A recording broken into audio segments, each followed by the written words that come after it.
shoot that pig.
They all died.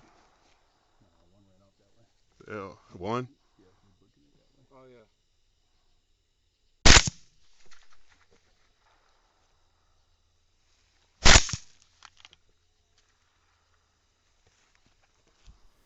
All right, folks, welcome back to the channel. It's been a minute. I am out here with my top 5 favorite optics from infiRay Outdoor. This is not me saying these optics are better than the ones I don't mention, and this is also me not saying that infiRay is better than the other manufacturers, okay? I don't know why I'm not running the other ones, to be honest with you. They don't really reach out to me and say, hey, we want to send you a thermal scope and let you run with it. I don't hear from them. So this is who I work with. I am an ultimate night vision employee. I get my hands on these things immediately, sometimes before they're even released, and I get to go out in the field and play with them and use them and try to figure out what's good and what's bad. So this is what we're going to talk about, and it's going to be some infiRay outdoor products, and I think you guys are going to like this lineup. Again, this is me not saying these are better than the ones I don't mention. These are just personal preference. This is just personal preference. This is what I like to use in the field, killing coyotes and pigs. First optic up is the TX60C. This thing was released recently this summer. It is a great optic. Unfortunately, I personally think they dropped it a little too early. There was not enough to get out to people, but those orders will be filled soon. If you're daydreaming about it, your dreams will come true soon, because I know for a fact that these are going to be available to everybody here really quick. I'm not going to say a date, but it's like right there, all right? So hang in there. It's a great unit. It's a 1024. They're first for infiRay Outdoor. Such a great image. I don't even think I've done a YouTube video on this yet. If I haven't, I will. That just shows where I'm at right now with YouTube. I need to get caught up. But anyways, 1024. What I absolutely love about this unit is the base magnification. It's a 3x. It's a 3-16, but I love using base by magnification. If I have to, which I did last week, I went up to 363 with it. I went up to 4x, but very rarely I'll go up in magnification. The audio on this thing is phenomenal. Also the eyepiece, as you can see, I have a fixed lift of pull here, but I got a good cheek weld and I got plenty of eye relief with this optic. I love it. Great battery life. Last night we were out for about 4.5 hours and the external battery was dead, but the internals had 100%, so we still had plenty of life to go with the optic. This is a 22-250 that you guys have already seen. Before it was in a KRG. I got it right now in the LRH, just kind of playing around, trying to see how it feels. It's a lot lighter in this setup, but this is not permanent. But this is a hammer right here. This is a hammer of a setup for varmints. I killed 10 coyotes last week. I clipped one and missed one. So I shot 12 times, missed one, clipped one, and killed 10. And when I say killed 10, they dropped right in their tracks with this setup. And the furthest was 363 yards. Great price point, I think, for 1024 at $7,000. All right, next up on deck is the RH50R. And folks, work with me on the settings on the camera. The sun is coming in and out of some clouds here and the settings are changing.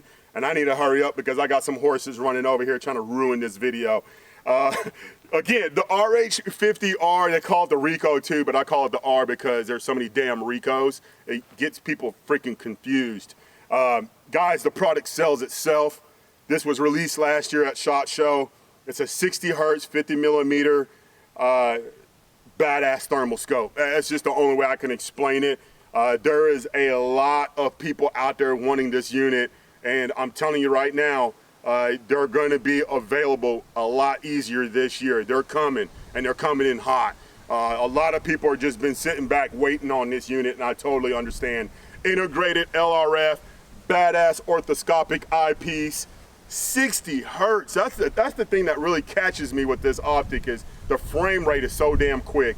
Badass audio, badass battery life, and the price point, $5,500. 55? That's crazy. I forgot to mention the ballistic solver on this thing. So you enter your data with your bullets, the bullet weight, pretty much any information that comes on the box, right? It could be generic. You dial that in there, and with the rangefinder, let's just say I range a pig at 375 yards with the 6 Creed. It will automatically change the reticle for my bullet draw, and all you gotta do is just pull the trigger. And I've seen this numerous times. I'll be honest with you guys, I've never played with it.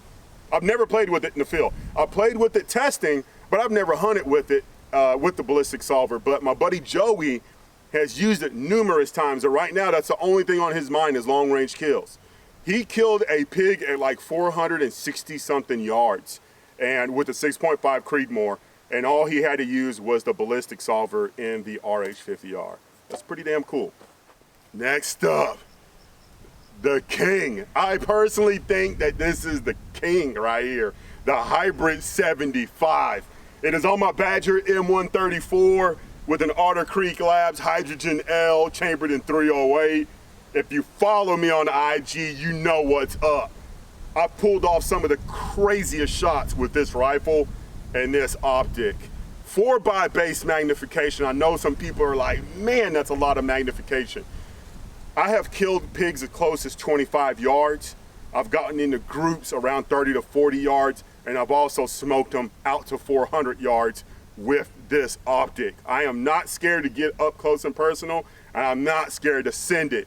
And I've done a huge majority of that on the 4x base magnification. So for you guys that are hunting that big country, South Dakota, up there in Nebraska, out in the West Coast, and you got those coyotes that won't come in within 300 yards, this is the optic, I'm telling you right now. I love it. Great audio, great image. The eyepiece is badass. This is the same type of eyepiece that you're gonna get off of the RS75 and the RH50R. It's very similar. Orthoscopic eyepiece, large image, great eye relief. I can't ask for anything more out of this unit, and you can use it as a clip-on thermal. 50 hertz.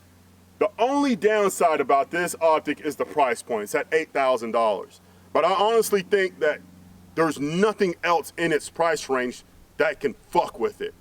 And I hate dropping that F-bomb like that, but I honestly don't think there's another optic out there in the $8,000 range that can fuck with a Hybrid 75. Next up is the infiRay Outdoor RH25. These were recently on sale for $3,900. I don't know if that sale is still running or not, but if you thought that was expensive, you're an idiot, because you're gonna regret that. I know for a fact that that sale is not gonna last much longer. It's probably already expired, so don't quote me on this, but I'm running duals on my helmet. I cannot hunt without this setup. I lose my mind when I got to use a handheld. I lose my mind even if one of my batteries die. Like, I feel like a cyclops. I love using duals on this setup, and this is the key to my success in the field right here, is my helmet with the dual RH25s. Such a versatile unit. As you can see, it's on my helmet. You can use it as a handheld. You can use it as a clip-on. You can use it as a weapon-mounted thermal. These are one of the original RH25s. I don't know how old these are. These are probably pushing 2.5 years old now. Dented up eyepieces, scratched up, flown out of the buggy. I've dropped them several times. I broke the bridge before I broke the unit. These things are beat up, and you can't beat that for the price. They're rugged. The RH25. Please, if that sale is going on right now, please don't pass it up. $3,900 is ridiculous. Last but not least is the RH50 V2. Folks, I have killed so many animals with this optic. I think it's a great unit, great price point. I forgot what the price point was. There's been sales on this thing several times, so I forgot what the price is. I'll put it down in the description or somebody will comment, but it is such a great unit. I can use it on my bolt guns and my ARs equally. It's got a good image. That's the thing that really caught me with this optic, is the image, but the other thing that I loved about it was the base magnification. It's right in between that sweet spot for me. That 3 and that 4, it's a 3.5. 3.5 to 14, 50 millimeter lens, 50 hertz, but this is a tough one between the Rico V2. This is a tough one for me because this is also a great unit that's very similar to the TH50C, but the image on this thing is very similar to the RH50R. I want to say these two are within the same price range, and I go back and forth with these two optics. When I want to run the bolt guns, I'll be honest with y'all, I prefer the TH50C, but when I get back on the ARs, I was just recently on my 12.5-inch 308, I've been running this. And I've been slaying with this, and this thing has better audio than the TH50C. So it's I kind of go back and forth, but I have way more time and kills with the TH50C. I think this lineup is gonna change in the future, folks. Give me a few months to a year. I'm sure I'm gonna get my hands on some other optics and then we can change it up. But right now, this is my top 5 favorite. Folks, I appreciate your time watching these videos. I know some people are always curious, why this setup, why this optic, and I hope those questions were answered in this video. If you're in the market for a new thermal, hopefully this helped you out in your decision. Again, I'm not taking away from other optics that I did not mention. I know some folks are shocked I didn't talk about the 1280 or the TL35 or the Hybrid 50. Those are great optics. I just feel like I have a better edge. I feel like these optics have a better edge over the ones I didn't talk about. But that's just me. I know there's some people out there that might not like some of these optics, and that's totally fine. Again, this is my personal preference and my choice. We got some other stuff to talk about. I got a lot to talk about, and hopefully I can get that stuff done here pretty soon. We got new suppressors. This rifle over here, you guys have never seen before. That's 21st Tech 47, 7.62 by 39, 16-inch on a 308 platform. It is a beast of a 7.62 by 39. I have been slaying with that thing for the last 1.5 years, and I can't believe I haven't been talking about it. We got a new bolt gun build. We got, again, suppressors. Got some other optics that I can possibly talk about here pretty soon. I just want to get caught up. So be patient. I will find a time and I will get those videos done. I will see you guys in the next video.